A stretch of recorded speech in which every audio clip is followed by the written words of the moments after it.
completely different. And then this headline, so funny. Oh, it's so hilarious.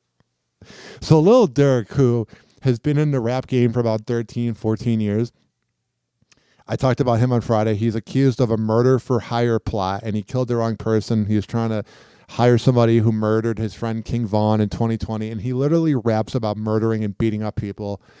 And he came from a neighborhood that did that, and then he got a key to a suburb of Chicago, and it got taken from him. Then he got a key to Miami, it got taken from him. And then I think he was like donating money to the Chicago mayor. So here's the funny part. This Chicago mayor, every time there's a new mayor, I think the previous mayor is bad. This Brandon Johnson guy might have the IQ of -70. He's the biggest moron. I'm going to play the clip in a second, but he makes everything about race. And then the best part is he surrounds himself with corrupt people.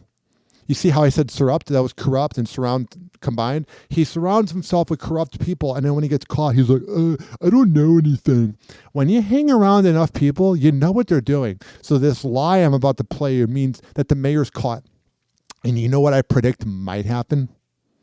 You know, Kwame Kilpatrick, the mayor of Detroit that went to prison, and then Eric Adams is in trouble with New York, and I believe there was some corruption at some time in LA. Of course it is, but I think a mayor got caught.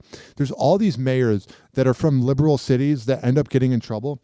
I predict we're going to find out that Brandon Johnson's doing some sleazy stuff. Whoa! Happy hot topic! Because he's a scumbag, and I don't care what race you are. If you were white, if you were Native American, if you were purple, I would call you a scumbag leech. You know, I don't know all the circumstances. So this is him talking about Lil Durk's arrest. You know, I don't know all the circumstances and details around, these accusations. What I do know, though, is that Lil Durk's mission to build financial literacy for children across the city and making other critical investments for the children of the city is where his heart, has been. Oh, really? And his heart is also getting people killed, and he's probably killed people, and he's probably beat up people and paralyzed people by beating them up and done home robberies. You can do things publicly. Diddy did things publicly and was getting the key to Miami. Hell, I think even Jeffrey Epstein was applauded. That doesn't mean anything. And I'm not comparing Lil Durk to Jeffrey Epstein, but just because you did something publicly for the city doesn't mean diddly squat. And I mean, there's no secret to the trauma that he grew up in. Are we just doing this Menendez brother thing where we talk about the trauma people grew up in? That doesn't mean you can commit crimes. I'm not saying I had a traumatic childhood, but I was bullied and my dad could be kind of a dick at times. Should I go be able to rob a bank and be like, sorry, went through some trauma, I'm bipolar?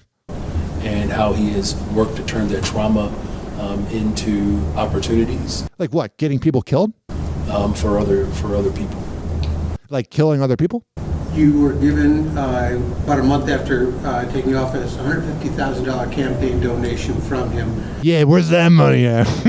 Do you feel like you should donate that to charity or do something with that money? Is it No, I don't think so. tainted? Well, I mean, look, I don't operate in feelings. I operate in truth and justice. So what's the truth, bud? And again, I don't know all the circumstances around these accusations, but We know there's somebody who's dead and that the U.S. Marshals caught him and he was trying to fly to Italy. If you're trying to fly to Italy, you did something. Your boy's not innocent. again, what I do know for sure is that what? He's donated money to the city and he represents the city well. What are you going to say, moron?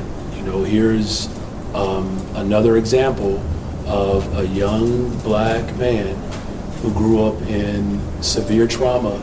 Everything's about race. And listen, I'm the least racist person ever. And I know people that are racist say that, but I truly have no racism in my heart. I had a very ethnic school where there was all different types of cultures in the Chicago suburbs. But you can't just not, prosecute somebody because they're black. If anything, that's kind of racist in a way to think, we should be able to get away with it because we're black. What the hell are you talking about? This trauma thing. Okay, that's cool.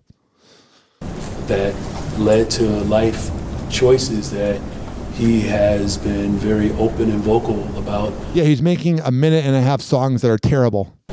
healing from those choices. It's why he's been committed to finding his righteous path. Okay. So was his righteous path getting the wrong person killed? Oh, that's so righteous. But then again, religious people are so phony that maybe that is righteous. Maybe I got it all wrong. Seeking out, truth and justice through his faith. Oh, stop it. Lil Durk's the most least religious person ever. You think the person he got killed, you think his family's like, yeah, he's got faith in God. That's what everybody says. That's what every politician says. Oh, I got faith. What do you got faith in? You probably cheat on your wife, and you're probably the most corrupt mayor ever. Is that your faith? Are you making God proud, you little scumbag? And I don't care what race you are. You can kiss my ass. While also investing in behavior and mental health support for individuals. Oh, how about the mental health of the person he got killed and his whole family and friends? Oh, I bet their mental health is doing so well. Look, What will you do with the money? Yeah, he doesn't know what to say about the money. He's just sidetracking like every politician, especially in those liberal cities. They don't answer the questions. And you're in a hound dog city. You're in a city where the media goes after you. They're not going to go away, buddy. You think, oh, if I change the subject and start talking about faith and God, like every other politician that gets caught because you're just a moron. You're an idiot. Well, as I said, right now, You hear that dead silence? What are you saying? we have allegations, right, that he has not been tried. I wonder what happens when he does at least get guilty on something. Oh, he had a troubled past. He's going to use this time to become a better person and get out at the age of maybe 55 if he's lucky. Look, I understand the question. I don't want you to think I don't understand the question. No, we think you do. You're just dodging it because you're a bitch. It's okay to keep the money. You're asking me a question about someone who has worked to transform his life. Okay, that's great. He got a little better, and then he got a murder for hire. So you can't say he transformed his life. Even if he robbed a bank or got a DUI, something that's like a lesson, like let's say he gets a DUI. Maybe you can go, he's working on it. He's got addiction problems. But this is murder for hire, you moron. Who has admitted that he is on a journey to transformation and has not been charged with anything. All right. Well, when he gets charged with things, we'll keep up with what that moron mayor says. God, I don't get it. These morons that are in charge of us. That's a leader. That's not a podcaster or something. That's the mayor of Chicago. So funny. That moron. Happy hour. Happy hour.